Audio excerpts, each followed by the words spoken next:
दिसतोय ग भीमराज चहुमुलकी हा झाला खरोखर चहुमुलकी हा झाला खरोखर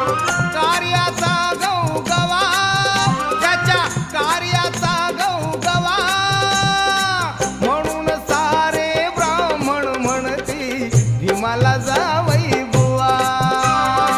म्हणून सारे ब्राह्मण म्हणती भीमाला